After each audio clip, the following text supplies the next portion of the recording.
Hi friends, எல்லாருக்கும் வணக்கம். இன்றைக்கி நம்மளோட என்ன பார்க்க போகிறோம்னா, பினான்ஸில் ஃபியூச்சர் ட்ரேட் பண்ணுறவங்க பார்த்திங்கன்னா நிறைய பேர் வந்து இருக்கிறாங்க.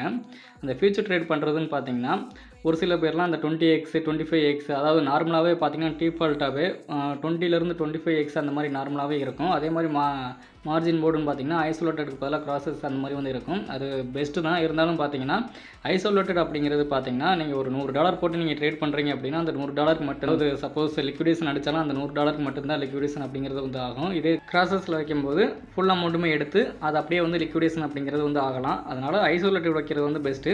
இதை நார்மலாக நம்ம எப்படி டிஃபால்ட்டாக செட் பண்ணுறது அப்படின்னு சொல்லிட்டு பார்த்தோம்னா, மேலே ஐசோலேட்டடு அந்த இருக்குது பார்த்தீங்கன்னா, நீங்கள் ஏற்கனவே ட்ரேட் பண்ணிகிட்டு இருக்கும்போது ஐசோலேட்டட்னு செலக்ட் பண்ணியிருந்தீங்கன்னா அந்த இடத்த கிளிக் பண்ணுங்கள். கிளிக் பண்ணிவிட்டு கீழே பார்த்தீங்கன்னா டிஃபால்ட்டு மார்ஜின் மோட் அப்படின்னு இருக்கும். அதை வந்து கிளிக் பண்ணிங்கன்னா நீங்கள் நார்மலாக ஒரு அதாவது ஏதாச்சும் ஒரு காயினுக்கு ஒரு 3x இல்லை 5x அந்த மாதிரி செட் பண்ணுறீங்க அப்படின்னா டிஃபால்ட் லிவரேஜில் வந்து நீங்கள் 3xன்னு வைக்கலாம், இல்லை 5x அந்த மாதிரி வந்து செட் பண்ணிடுங்க. அதே மாதிரி கீழே பார்த்தீங்கன்னா டிஃபால்ட் மார்ஜின் மோடில் பார்த்தீங்கன்னா க்ராசஸ் பதிலாக ஐசோலேட்டடை வந்து நீங்கள் செலக்ட் பண்ணிக்கோங்க. செலக்ட் பண்ணிவிட்டு கீழே பார்த்தீங்கன்னா கன்ஃபார்ம் அப்படிங்கிறது வந்துடும்.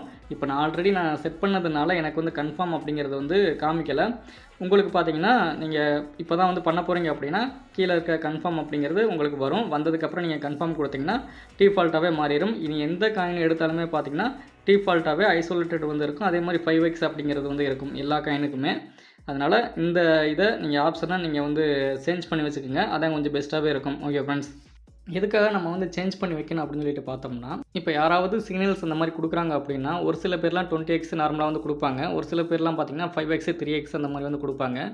இப்போ அவங்க வந்து 5xன்னு சில கொடுக்கும்போது பார்த்திங்கன்னா 5xல இருந்துச்சுன்னா ஓகே. நார்மலாக பார்த்திங்கன்னா 20xல இருக்கிறதுனால, அதாவது டிஃபால்ட்டாகவே 20x இல்லை கிராஸில் அந்த மாதிரி இருக்கிறதுனால அவங்க அதை வந்து பார்க்குறதில்ல. டைரெக்டாக அவங்க மார்க்கெட்டில் என்ன ப்ரைஸ் போயிட்டுருக்குதோ டக்குன்னு அதை வந்து செலக்ட் பண்ணிவிட்டு அதை வந்து ஓப்பன் ஆர்டரோ ஓப்பன் லாங் ஆர்டரோ இல்லை ஓப்பன் ஸ்டார்ட் ஆர்டரோ அந்த மாதிரி வந்து கொடுத்துட்றாங்க. அதனால் பார்த்திங்கன்னா ரொம்பவுமே டேஞ்சர் ஆகிடுது. அதனால் இதை வந்து சேஞ்ச் பண்ணி வைக்கிறது கொஞ்சம் பெஸ்ட்டாகவே இருக்கும். Okay friends.